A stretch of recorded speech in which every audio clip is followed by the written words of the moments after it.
Welcome, everyone. Thank you for listening to the Council of Institutional Investors, Voice of Corporate Governance. I'm Jeff Mahoney, General Counsel of CII. It is my honor today to have on our program renowned British economist, Sir John Kay. Sir John Kay is the author of a new book entitled The Corporation in the 21st Century. Welcome, Sir John Kay. Thanks for taking the time to speak with us today. Pleasure to be with you, Jeff.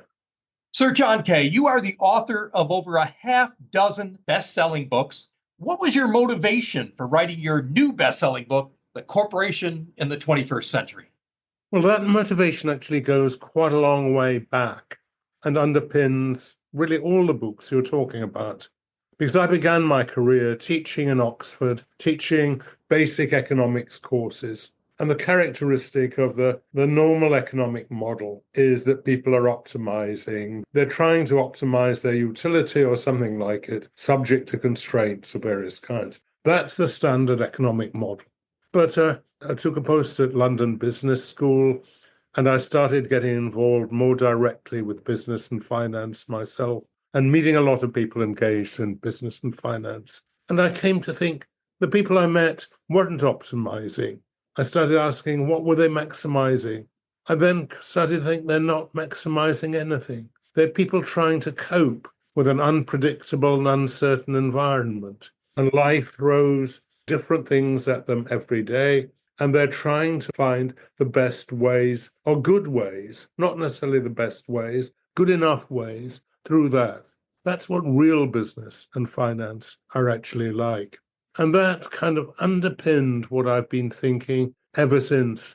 And I wrote a book in 2010 on essentially that theme. It's probably the most popular book I've written, and it was called Obliquity. And it said that essentially people aren't about maximizing things. They're about trying to cope. They're trying to find the best ways, and complex goals are very often best pursued indirectly. So, John Kay, the subtitle of your new book is Why Almost Everything We Are Told About Business is Wrong. So please explain to our listeners, what are the three most common myths that we are told about business? When you suggested you might ask this question, I made for myself a list of myths, and it was quite a long list. So in the end, let me pick up three possible central myths. The first is probably that business is dominated by large corporations that control their industries and indeed even economies for a long period of years.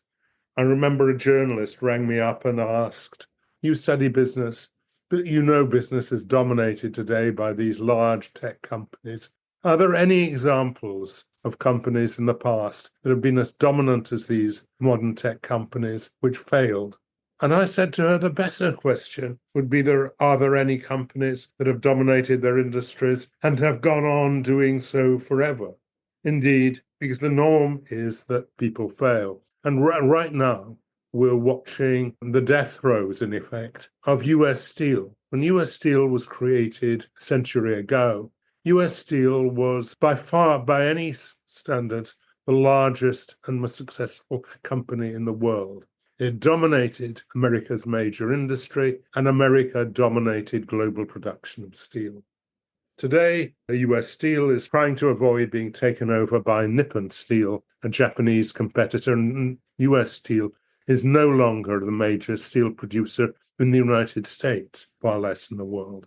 That's true again and again. Go back to the 1980s, and a lot of people correctly saw that the future of the world business was going to revolve in large part around developments in information technology.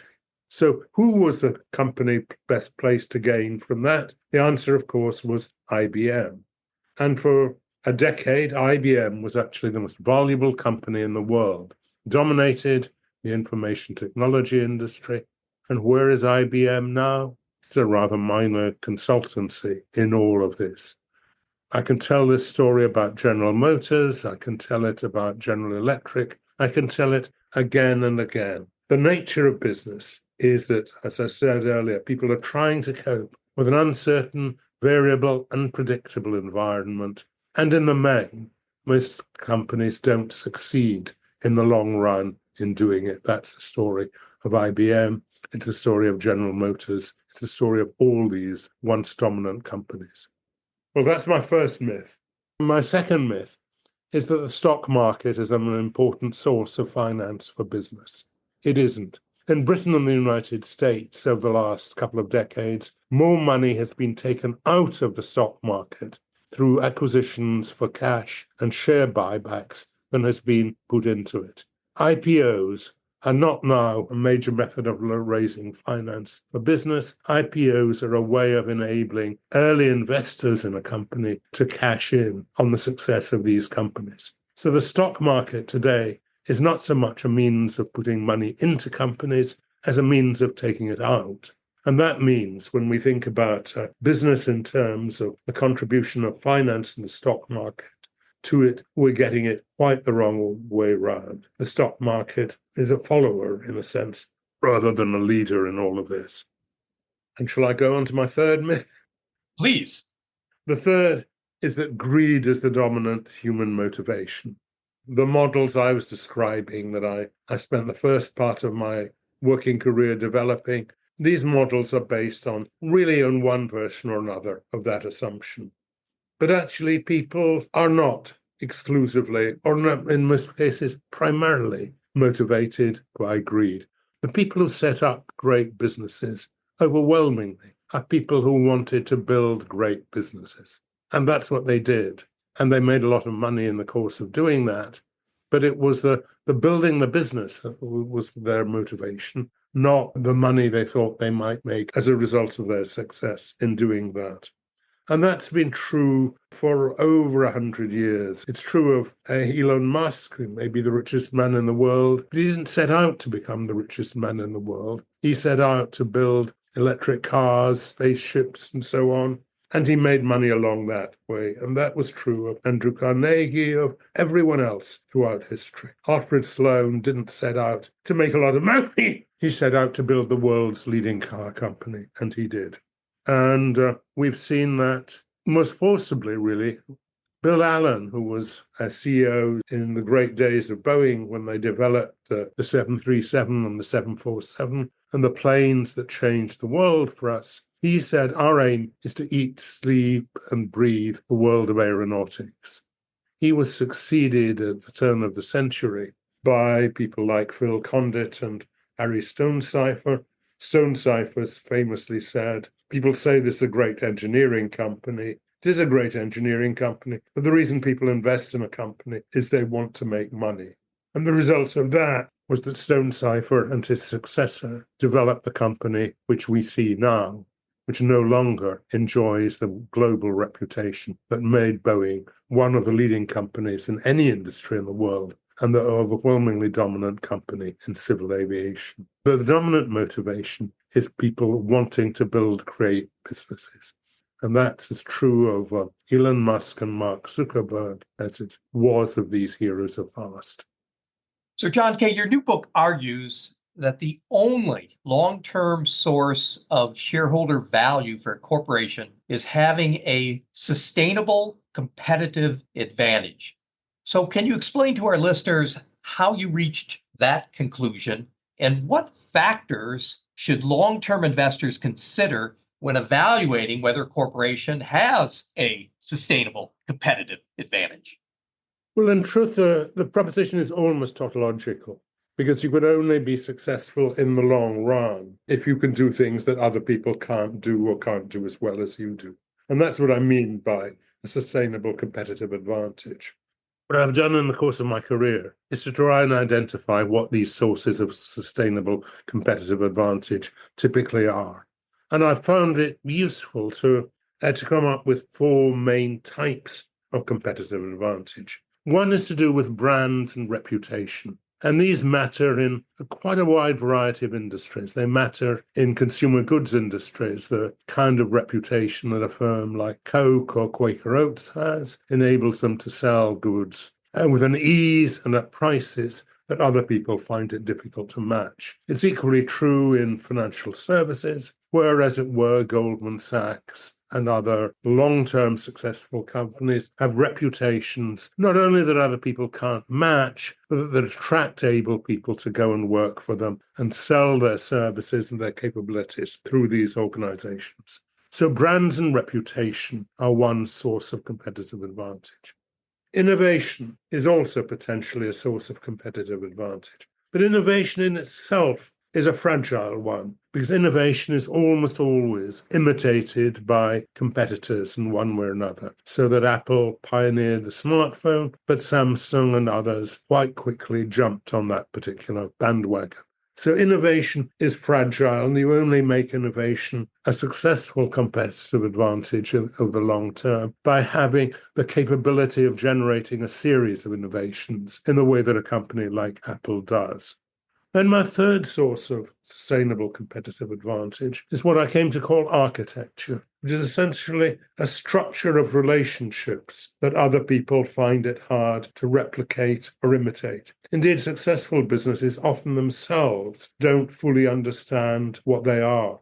And I came to think of that most of all by thinking of the British retailer Marks and Spencer, which over the 20th century became the dominant retailer in a variety of segments in British business. And they built that on the structure of the relationships which they established with their suppliers and also with their employees and their customers. And that was an unparalleled set of relationships. And other companies have built competitive advantages in this sort of way. This is what I call architecture. And the fourth source of competitive advantage is what I call strategic assets, which is typically not having much in the way of competition. You can secure that through public policy of various kinds, through rent seeking in the sense of lobbying, or you can succeed it by having access to resources that other people don't have and can't get. So Saudi Aramco, for example, is the extreme example of a company which has access to a resource, a strategic asset, which other people don't have access to. So for me, these are the typical sources of competitive advantage: brands and reputation, innovation and the capacity to go on generating innovation, architecture and strategic assets. And if one has that kind of taxonomy in mind, one has a useful way of trying to identify those companies that have sustainable competitive advantages. And I always go into a new company asking, so what can you do that other people in your business can't do? Typically, I get a certain amount of waffle in response to that. But after one penetrates the waffle and starts talking seriously about strategic assets and competitive advantages, what can you do that your competitors can't or can't do easily or as well? So, John Kay, your new book includes a discussion of Google or Alphabet and Apple as two examples of the corporation of the 21st century. What makes Alphabet and Apple different from corporations in the 20th century? And can you comment on the fact that one significant distinction between Alphabet and Apple is that Alphabet has a multi-class stock structure with unequal voting rights that provides its co-founders the ability to override the votes of its long-term public shareholders? You might have asked me this question earlier this afternoon when we were looking at pictures. And we were looking at pictures on the one hand of Henry Ford's plant on the River Rouge at Dearborn, Michigan, and comparing that with the headquarters of Apple at Cupertino in California. And you can see, firstly, the size of the River Rouge plant. It's something like almost 10 times the size of the Cupertino campus. And the comparison, right, most of the Cupertino campus is actually grass, which was certainly not true at the River Rouge. And the smoke coming from factories all over the River Rouge campus. There's nothing of the kind at Cupertino. You look inside and you see Cupertino is a set of office cubicles. That's not what the automobile plants look like inside. What we're talking about here is the dematerialization of production, and with it, the dematerialization of products, so that Ford was producing and General Motors were producing cars It became dominant mode of transport in the United States. Hugely bulky, expensive, resource-intensive plants. That's not what Apple or Alphabet are doing. What Alphabet and Apple are doing is the value of the product lies in the ideas and in activities of the people who go into making these kind of products. We took a variety of examples for the book and came up with the Pfizer COVID vaccine, which is probably the most expensive item per kilogram ever produced. It's more valuable per kilogram than the gold. But of course, what you're buying is not the resources that go into it. You're buying the ideas and the capabilities of people at Pfizer and other drug companies. That's what you're buying. We've seen the dematerialization of production and the dematerialization of products. And at the same time, the smartphone replaces the telephone, the fax machine, the typewriter, the library, the atlas, a whole range of things. It's the combination of capabilities and functions that distinguishes these modern products. That's why the modern world of business is very different from the world that was populated by Andrew Carnegie and Henry Ford. And any thoughts on the distinction between Alphabet and Apple, and that Alphabet has this multi-class stock structure with unequal voting rights that provides its founders the ability to override the votes of its long-term public shareholders. Apple does not have such a structure. Any thoughts on that distinction? I don't find that an observation that's so important. And part of the reason I don't find it so important goes back to what I said at the beginning, which is companies that have dominated their industries rarely dominate either their industries or the economy is concerned for long. I'm quite happy for a bit to go along with backing the Google founders in their creation of what they have created, which is a great business, which has made a lot of money for its shareholders.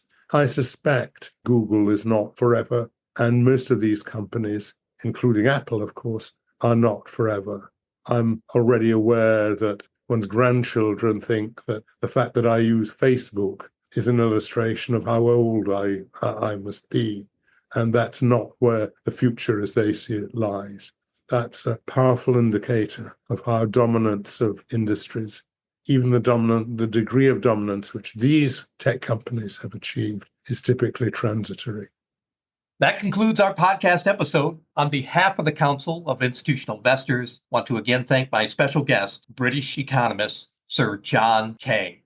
His new book, which I have read and highly recommend, is The Corporation in the 21st Century. If you have any questions or comments regarding this podcast, please feel free to contact me at Jeff, that's JEFF, at CII.org.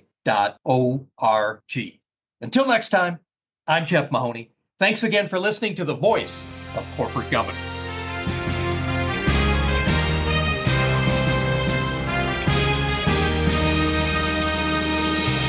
Thank you for listening to this episode of The Voice of Corporate Governance, brought to you by the Council of Institutional Investors. The Voice of Corporate Governance is a free, non-sponsored podcast that highlights critical developments in corporate governance and other important issues affecting institutional investors. The views expressed by those interviewed on the podcast do not necessarily reflect the views of CII or its members.